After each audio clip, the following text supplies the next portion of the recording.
Ang tulong natin ay nasa pangalan ng Panginoon. Siya ang lumikha ng langit at lupa. Ating ipahayag ang ating mga kasalanan sa Diyos. Ang ating Diyos ay Diyos na mahabagin at mapagpatawad.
Mapalad ang tao na pinatawad na yaong kasalanan at nalimot na rin ang kanyang nagawang mga pagsalangsang.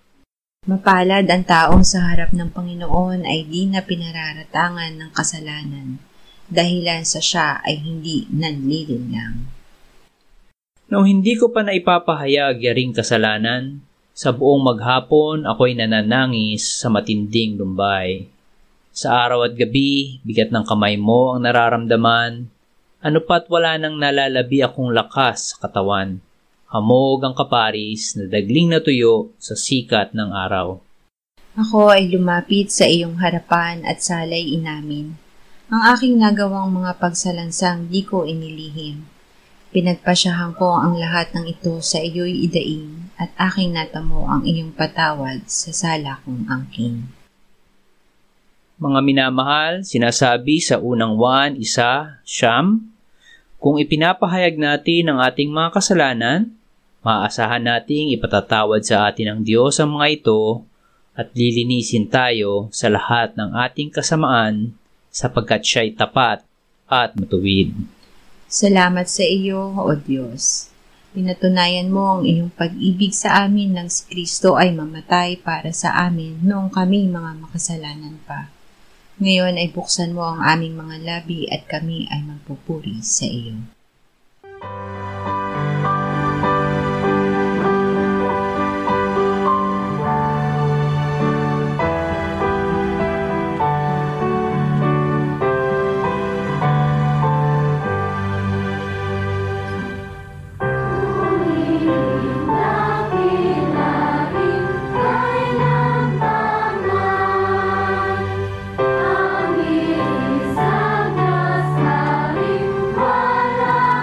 Hanggang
Tito 2:11-14.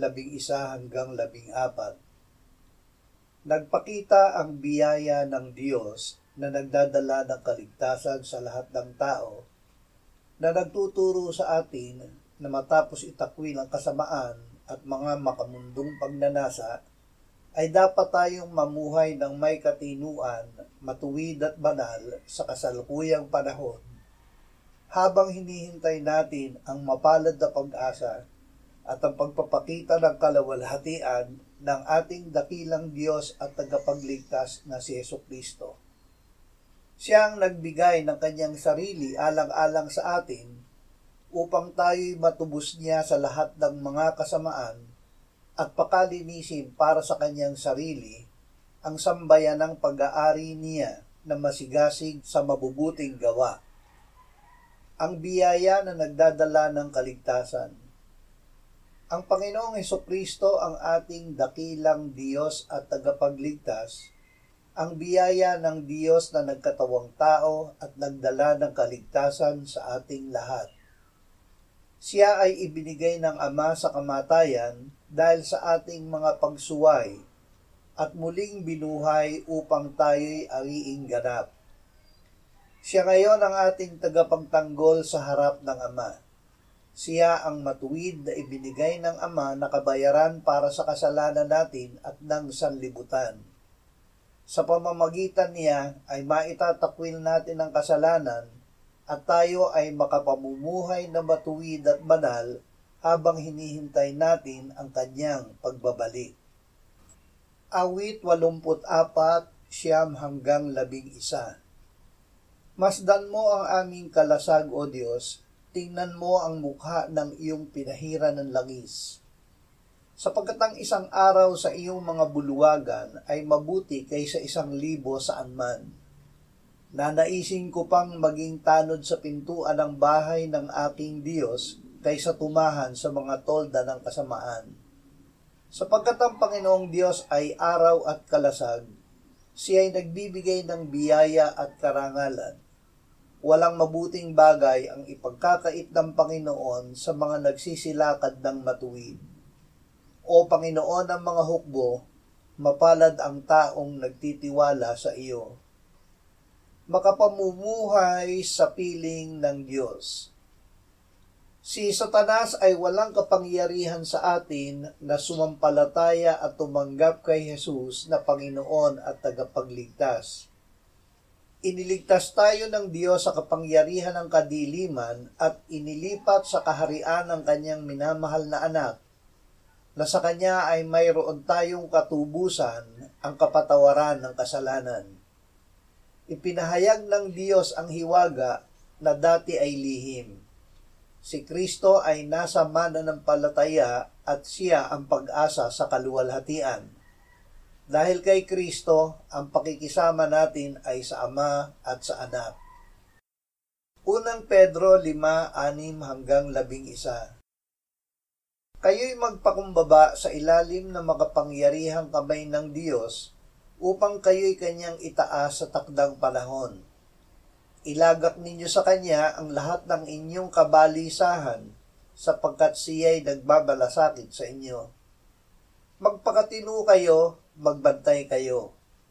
Ang diablo na inyong kaaway ay tulad ng leong gumagala at umuungal na humahanap ng kanyang malalapa. Siya'y labanan ninyo, maging matatag sa inyong pananampalataya, yamang inyong nalalaman na ang mga gayong hirap ay nararanasan ng inyong mga kapatid sa buong sanlibutan. At pagkatapos na kayo'y magdusa ng sandaling panahon, ang Diyos ng buong biyaya na sa inyo'y tumawag tungo sa kanyang walang hanggang kaluwalhatian kay Kristo, ay siya ring magpapanumbalik, magpapatibay at magpapalakas sa inyo. Sumakanya nawa ang kapangyarihan magpakailanman. Amen. Malalabanan ang diablo.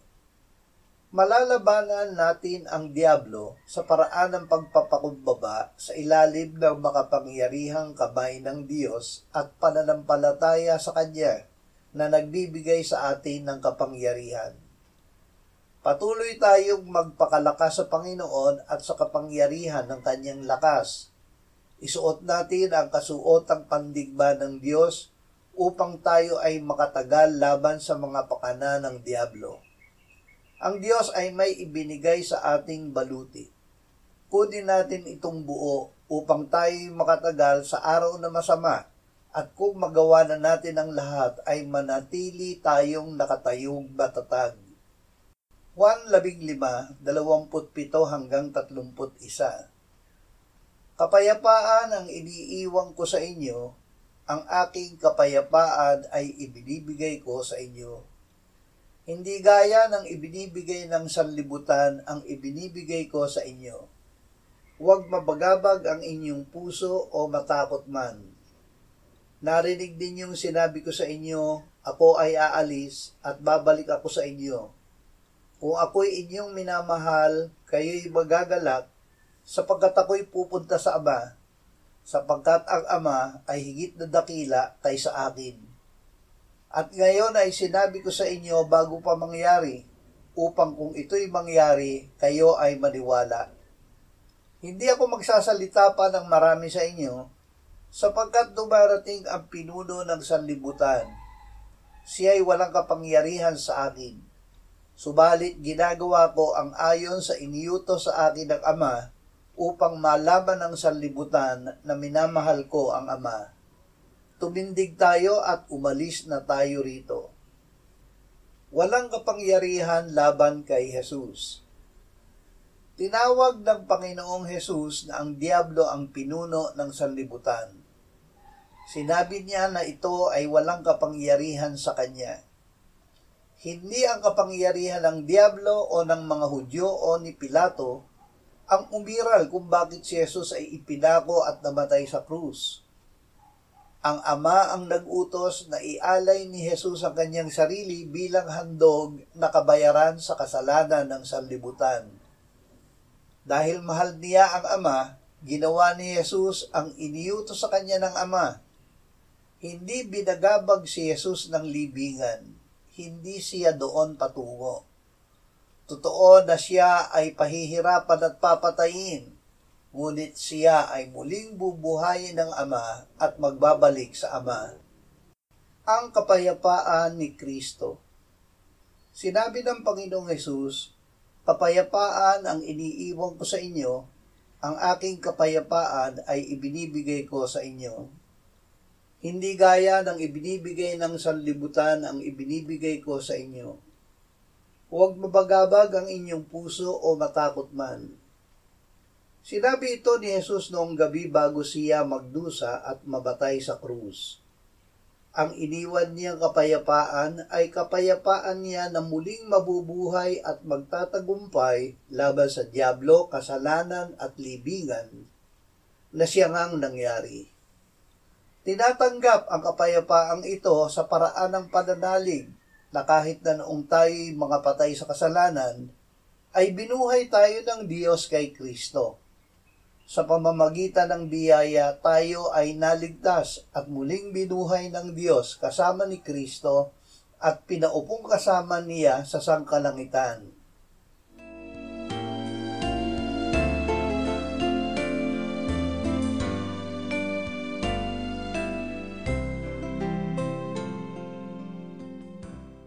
Manalangin tayo. Panginoong Hesus, sinabi mo, malibang kainin ninyo ang laman ng anak ng tao at inumin ang kanyang dugo, kayo ay walang buhay sa inyo. Ang sino mang kumakain ng aking laman at umiinom ng aking dugo ay may buhay na walang hanggan, at akin siyang muling bubuhayin sa huling araw. Sapagkat ang aking laman ay tunay na pagkain at ang aking dugo ay tunay na inumin. Siya na kumakain ng aking laman at umiinom ng aking dugo ay nananahan sa akin at ako sa kanya. Kung paanong buhay ang Ama na nagsugo sa akin at ako ay nabubuhay sa pamamagitan ng Ama, gayon din siya na kumakain sa akin, siya man ay mabubuhay sa pamamagitan ko. Panginoong Hesus, aming tagapagligtas, Tinatanggap ka namin sa oras na ito bilang aming tinapay ng buhay. Tinatanggap namin ang iyong katawan na ipinako sa krus, namatay, inilibing, binuhay na muli, at iniakyat ng Ama sa kanyang kanan sa langit bilang aming tunay na pagkain. Tinatanggap namin ang iyong dugo na nabuhos sa ikapagpapatawad ng aming kasalanan bilang aming tunay na inumin. Manahan at mabuhay ka sa amin upang kami ay mamuhay sa pamamagitan mo kung paanong ikaw ay namuhay sa pamamagitan ng Ama. Salamat, Ama, sapagkat dahil kay Kristo, kami ngayon ay nakapamumuhay kasama mo kaisa ng Espiritu Santo. Sa iyo ang lahat ng kaluwalhatian, ngayon at magpakailanman. Amen.